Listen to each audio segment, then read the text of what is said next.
WikiHub ကနေပြန်လဲကြိုဆိုလိုက်ပါတယ်။ဒီနေ့မှာတော့ကျွန်တော်က Pacific Rim 2013ရုပ်ရှင်မတိုင်ခင်ဘာတွေဖြစ်ပျက်ခဲ့လဲဆိုတာကိုတစ်စိတ်တစ်ပိုင်းအနေနဲ့ပြောပြထားတဲ့ Day from Year Zero Comics လေးကို recap အနေနဲ့တင်ဆက်ပေးခြင်းပါတယ်။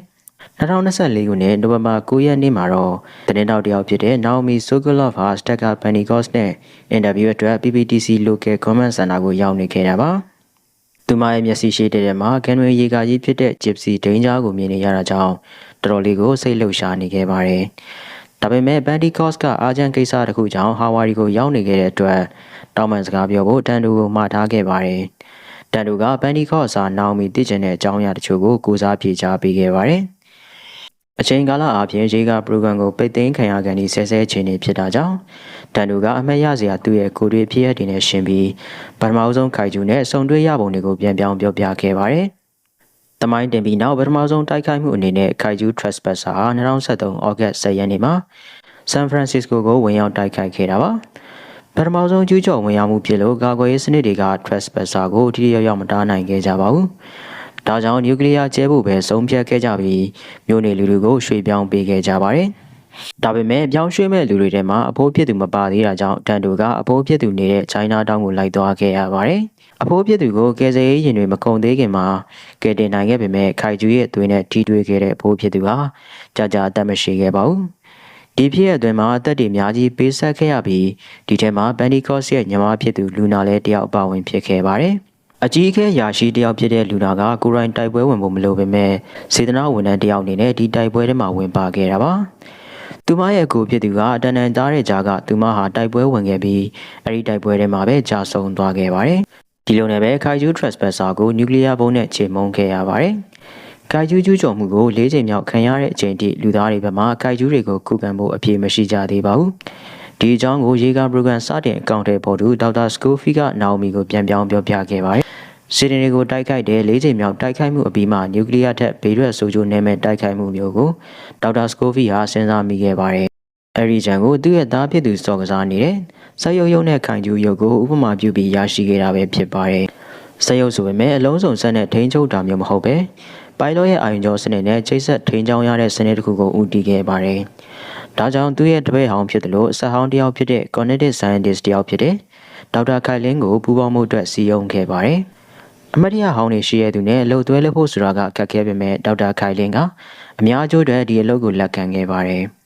ရေကာကိုစိတ်နဲ့ထိန်းချုပ်တာက theory ကအလုပ်ဖြစ်ပေမဲ့သူတို့မှလုံလောက်တဲ့ budget ကိုစမ်းသပ်မဲ့စေတနာဝန်ထမ်းမှမရှိခဲ့ကြပါဘူး။တကယ်လို့ဒီ theory ကအလုပ်ဖြစ်ရင်ဖန်ငွေရဖို့အတွက် PPTC ကိုသူပြောပေးနိုင်တယ်လို့ Pentecost ကတောင်းဝန်ခံခဲ့ပြီးသူကိုယ်တိုင်စမ်းသပ်ဖို့စတင်လှုံ့ဆော်ခဲ့ပါတယ်။ကံကောင်းစွာနဲ့ theory ကအလုပ်ဖြစ်ခဲ့ပြီးစက်ရုပ်လက်တစ်ဖက်ကိုအာရုံကြောစနစ်တွေနဲ့ထိန်းချုပ်နိုင်ခဲ့ပါတယ်။ဒါကြောင့်ပဲသူတို့ရဲ့ program ကို PPTC ကအထောက်ပံ့နေအများကြီးပေးခဲ့ပြီးရေကာရှေ့ပြေးပုံစံတွေကိုထုတ်လုပ်လာနိုင်ခဲ့ပါတယ်။အရင်ကတွဲခဲ့ကြဘူးတဲ့ Scofield နဲ့ Kailin တို့ဟာအလုပ်တွဲလုပ်ကြရင်လည်းပြန်ပေါင်းထုတ်မိကြပြန်ပါတယ်။ဒါပေမဲ့သူတို့နှစ်ယောက်ကြားကို pilot ဖြစ်စမ်းသပ်မဲ့ volunteer တယောက်ဖြစ်တဲ့စာဂျီယိုဆိုတဲ့လူဝင်ရောက်လာခဲ့ပါတယ်။စာဂျီယိုမတိုင်ခင်စမ်းသပ်မောင်းနေတဲ့အတန်ခက်စီဆိုတဲ့ pilot ကစမ်းသပ်မောင်းနေရင်လည်းသတိလစ်သွားခဲ့ပြီးတေဆုံးသွားခဲ့ပူပါတယ်။အတန်သတိလစ်သွားရတဲ့အကြောင်းရင်းကိုမရှာနိုင်မချင်းစမ်းသပ်မှုတွေကိုခဏရပ်ထားဖို့ခိုင်လင်းကပြောပေမဲ့ Scofield ကလက်မခံခဲ့ပါဘူး။ဒီအပြင်လူရာထက်ပိုရင်းနှီးနေတဲ့စာဂျီယိုနဲ့ခိုင်လင်းတို့ရဲ့ဆက်ဆံရေးကို Scofield ကသဘောကျမနေတာကြောင့်စမ်းသပ်မှုကိုပိုလို့တောင်လှုပ်စေခြင်းနေပါသေးတယ်။ဒီလိုနဲ့2015ခုနှစ်ဖေဖော်ဝါရီလ15ရက်နေ့မှာတော့ရေကာရှေ့ပြေးပုံစံတရုပ်ပြမှုကိုမပြတ်မကွက်လှုပ်ဆောင်ခဲ့ပါတယ်။ pilot စာဂျီယိုရဲ့သွေးကုန်နှုန်းတွေမြန်လာတာကြောင့်ဒေါက်တာခိုင်လင်းကအဆင်ပြေရလားလို့လှမ်းမေးလိုက်ပါတယ်။စာဂျီယိုကလှုပ်ရှားရတာခက်ခဲတာကလွယ်လို့အဆင်ပြေပါတယ်လို့ပြန်ပြောတာကြောင့်ဒေါက်တာစကိုဖီကတနက်ကိုမြောက်ပြီးပြစ်မှတ်ကိုပြစ်ပြပါလို့အမိန့်ပေးလိုက်ပါတယ်။ဒါပေမဲ့စာဂျီယိုကထိန်းချုပ်ခန်းထဲမှာအကျော်ဆွဲနေပြီးဖြစ်တာကြောင့်စကိုဖီတို့ရဲ့အမိန့်တွေကိုမတုံ့ပြန်နိုင်တော့ပါဘူး။အခြေအနေကိုသဘောပေါက်ထားတဲ့ခိုင်လင်းက remote receiver နဲ့ထားရှိတဲ့ Newell Bridge ကိုချက်ချင်းတက်ဆင်လိုက်ပါတယ်။ pilot တယောက်ရဲ့စိတ်တစ်ခုတည်းနဲ့ရေကာအကြီးကြီးကိုထိန်းချုပ်ဖို့ဆိုတာကအရန်ကိုဝင်ကြီးလုံးနေတာဖြစ်ပြီးခိုင်လင်းကတစ်စိတ်တစ်ပိုင်းကိုအချိန်မီတာဝန်ယူပေးခဲ့တာကြောင့်စာဂျီယိုရဲ့အခြေအနေကပြန်ကြီးငြိမ်သွားခဲ့ပါတယ်။ဒီကိစ္စကိုသင်ခန်းစာယူပြီးနောက်ထပ်တိစောက်တဲ့ရေကာတွေမှာအနည်းဆုံး pilot 2ယောက်ထိန်းချုပ်တဲ့ဒီဇိုင်းတွေကိုပဲတိစောက်ခဲ့ကြပါတယ်။မထင်မှတ်ပဲတွဲညီသွားတဲ့ခိုင်လင်းနဲ့စာဂျီယိုတို့ဟာ Broiler Yukon ရဲ့ပင်တိုင် test pilot တွေဖြစ်လာခဲ့ကြပါတယ်။သူတို့ရဲ့တွဲညီမှုကိုလက်တွေ့စမ်းသပ်မဲ့စမ်းသပ်မှုဟာ2015ခုနှစ်ဧပြီ23ရက်နေ့မှာရောက်ရှိလာခဲ့ပါတယ်။ ကာလော့ဖ်အမည်ရတဲ့ခိုင်ဂျူးတကောင်ကကနေဒါကိုကျူးကျော်ဝင်ရောက်နေတာကြောင့်ဆာဂျီယိုနဲ့ခိုင်လင်းတို့အတွက်ကသူတို့ရဲ့ပထမဆုံးတိုက်ပွဲအနေနဲ့တိုက်ခိုက်ခဲ့ကြပါတယ်။လူသားတွေရဲ့ကြိုးစားမှုကအရာတင်ခဲ့ပြီးပရိုတိုတိုက်ရေကဖြစ်တဲ့ဘရိုလာယူကွန်ကကာလော့ဖ်ကိုအမှောက်သိမ်းနိုင်ခဲ့ပါတယ်။နောက်ထပ်တစ်ပိုင်းမှာတော့ပန်တီကော့စ်နဲ့နာအိုမီတို့ရဲ့အင်တာဗျူးနဲ့ပြန်စားထားပါတယ်။တကယ်တော့နာအိုမီကပန်တီကော့စ်နဲ့အင်တာဗျူးကိုလက်မလျှော့ချင်တာကြောင့်ဟာဝိုင်ထိလိုက်သွားခဲ့တာပဲဖြစ်ပါတယ်။ပန်တီကော့စ်က appointment ဖြတ်မိခဲ့တဲ့အတွက်နာအိုမီကိုတောင်းပန်ခဲ့ပါတယ်။ဒီလိုနဲ့ပန်တီကော့စ်နဲ့နာအိုမီတို့ရဲ့အင်တာဗျူးလေးစတင်ခဲ့ပြီးပန်တီကော့စ်ကတစုံတစ်ခုကိုမှတ်မိသွားခဲ့ပါတယ်။အဲ့ဒါကတော့သူ့ကိုအင်တာဗျူးလုပ်နေတဲ့ main ကလေးဟာတခါတော့ကသူအားကိုရဆုံးဂျီယိုကိုပျက်စီးစေခဲ့တဲ့ main ကလေးမှမှတ်မိသွားခဲ့တာပဲဖြစ်ပါတယ်။အဲဒီကိစ္စကယူနန်နဲ့စေကျော်သက်အရွယ်မို့လို့မှားခဲ့တာပါလို့နာအိုမီကလည်းဝန်ခံခဲ့ပါတယ်။တစ်ဆက်တည်းမှာပဲနာအိုမီကရီလက်ရဲ့အခြေအနေကိုမေးဆန်းကြည့်ခဲ့ပါတယ်။ရန်စီဆုံးပြီးကလေးကရီလက်နဲ့ပန်တီကော့စ်တို့ဟာမဆုံပြေးကြတော့တာဖြစ်ပြီး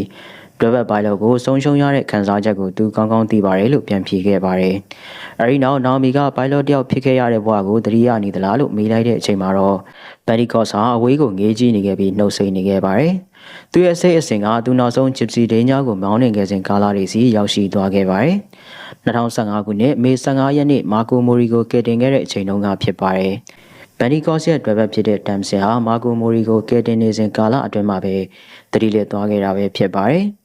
နျူကလ িয়ার စွမ်းအင်ကိုအသုံးပြုလည်ပတ်တဲ့ဂျစ်စီဒိန်းဂျာဟာပိုင်လော့တွေဖြစ်တဲ့ပန်တီကော့စ်နဲ့တမ်ဆင်တို့အပေါ်မှာ radiation သက်ရောက်မှုရှိခဲ့ပြီးတမ်ဆင်ဟာကင်ဆာရောဂါလက္ခဏာတွေစတင်ပြလာခဲ့တာဖြစ်ပါတယ်။အဲဒီနောက် BBDC ကတမ်ဆင်ကိုငြိမ်းစားပေးခဲ့ပြီး Gypsy Danger အတွက်ပိုင်လော့အသစ်တွေကိုရှာဖွေခဲ့ကပုံမပေးခဲ့မဲ့အစီအမံတွေနဲ့ Gypsy Danger ကိုအစီအမြင့်တင်ခဲ့ပါတယ်။ပိုင်လော့အသစ်ရွေးတဲ့ပွဲမှာရီလက်နဲ့ရန်စီတို့ညီအကိုဟာထင်ရှားခဲ့ပြီး Gypsy Danger ရဲ့ပိုင်လော့အသစ်တွေဖြစ်လာခဲ့ပါတယ်။သွားတူလာတူညီအကိုတွေလည်းဖြစ်တဲ့ရီလက်တို့ညီအကိုဟာတခြားပိုင်လော့တွေထက်အတွဲညီခဲ့ပြီးအောင်ပွဲတွေလေးစုပ်ကူးခဲ့ကြပါတယ်။ဒါပေမဲ့တနေ့မှာတော့တိတ်ချကြတဲ့သူတို့ညီအကိုရဲ့ဘဝတွေကိုနာအိုမီဆိုကိုလော့ဆိုတဲ့ဆေကျော်သက်အရွယ်ကောင်မလေးတယောက်ရောက်လာခဲ့ပါတယ်။သူတို့၃ယောက်ဟာဘာတစ်ခုမှစုံခဲ့ကြပြီးနာအိုမီကသူတို့ကိုရေကာပိုင်လော့တွေမှန်တီလို့တမင်ဝင်ရောခဲ့တာဖြစ်ပါတယ်။နာအိုမီကိုရန်စီကစိတ်ဝင်စားတဲ့ရေးရောက်မပြတာကြောင့်ရီလက်ကနာအိုမီကိုစူးစမ်းကြည့်ဖို့နာအိုမီရဲ့ဖုန်းနံပါတ်ကိုအမီကတောင်းလာခဲ့ပါတယ်။နောက်ထပ်ရဲတပတ်အနေငယ်အကြာမှာတော့ရီလက်နဲ့ရန်စီတို့ဟာနောက်ထပ်တိုက်ပွဲဝင်ခဲ့ရပါတယ်။တိုက်ပွဲအတွက်မှာသူတို့ရဲ့စိတ်တွေဟာချိတ်ဆက်နေတာကြောင့်ရီလက်ဟာရန်စီရဲ့စိတ်တွေကိုမြင်လိုက်ရပါတယ်။အဲ့ဒါကတော့ကြံခဲ့တဲ့ရက်အနေငယ်ကကားထဲမှာနာအိုမီနဲ့ချစ်တင်တော့နေတဲ့ရန်စီရဲ့ပုံရိပ်တွေပဲဖြစ်ပါတယ်။သူစူးစမ်းနေတဲ့ကောင်မလေးကိုရန်စီကဖျက်ခုတ်သွားမှန်းသိလိုက်ရချိန်မှာတော့ရီလက်ဟာစိတ်လွတ်သွားခဲ့ပြီးတိုက်ပွဲကိုရေးနှိမ့်ဖို့အထိနီးကပ်ခဲ့ပါတယ်။သူတို့ဟာဒီတိုက်ပွဲကိုနိုင်ခဲ့ပေမဲ့တစ္ဆာပေါခံလိုက်ရတဲ့ရီလက်ဟာရန်စီအပေါ်မှာမယုံကြည်တော့ပဲမိမတယောက်အတွက်နဲ့ထိုးကြကြိတ်ကြတဲ့အထိစိတ်ဝမ်းကွဲခဲ့ကြပါတယ်။အဲဒီကိစ္စအတွက်ဘန်နီကော့စ်ကသူတို့နှစ်ယောက်ကိုခေါ်ယူတတိပေးခဲ့ရပါတယ်။အဲဒီနောက်ဘန်နီကော့စ်ကသူ့ရဲ့မွေးစားသမီးလေးဖြစ်တဲ့မာကိုမိုရီနဲ့အတူသူ့ရဲ့တွဲဘက်ဖြစ်တဲ့တမ်ဆင်ကိုသွားတွေ့ခဲ့ကြပြီးတမ်ဆင်ကိုမာခွေရဲ့အသက်တခင်ဂျေဇုရှင်အနေနဲ့မိတ်ဆက်ပေးခဲ့ပါတယ်။တမ်ဆင်ဟာသူမကယ်တင်ခဲ့တဲ့မာကိုအတွက်ပီတီမျက်ရည်တွေကြားနေခဲ့ပြီးလာနေငယ်အကြမှာတော့ကင်ဆာရောဂါနဲ့အတူလီလောကကြီးရဲ့ကနေထွက်ခွာသွားခဲ့ပါတယ်။ပန်တီကော့စ်တရားဟာဝါရီကစစ်သေးချိုင်းကိုရောက်နေရတာကလည်းတမ်ဆင်ဆုံးတဲ့နှစ်ပတ်လည်နေ့ဖြစ်တာကြောင့်မာကိုဂါဝရပြုနိုင်မှုအတွက်ရောက်လာခဲ့တာပဲဖြစ်ပါတယ်။ဒီ comments တွေကအကြောင်းအရာကတော့ခိုင်ဂျူးတွေနဲ့တိုက်ခိုက်တဲ့ဇလန်ဆိုတာထက်ခိုင်ဂျူးပထမဆုံးပေါ်ထွက်လာပုံတွေရေကာစတင်တီထွင်ဖြစ်ပုံတွေနဲ့ရီလက်တို့ညီအကိုတွေမိမတရားကြောင့်ကြောက်ဆဖြစ်မှုရဲဆိုတဲ့အကြောင်းအရာတွေကိုအဓိကပြောပြထားတဲ့ comments လေးပဲဖြစ်ပါတယ်။ Okay comments လေးလည်းပြီးပြီဆိုတော့ကျွန်တော်ရဲ့ဗီဒီယိုကိုဒီနေရာမှာပဲရပ်နာခြင်းပါတယ်။နောက်ဗီဒီယိုကြမှာပြန်တွေ့ကြပါမယ်။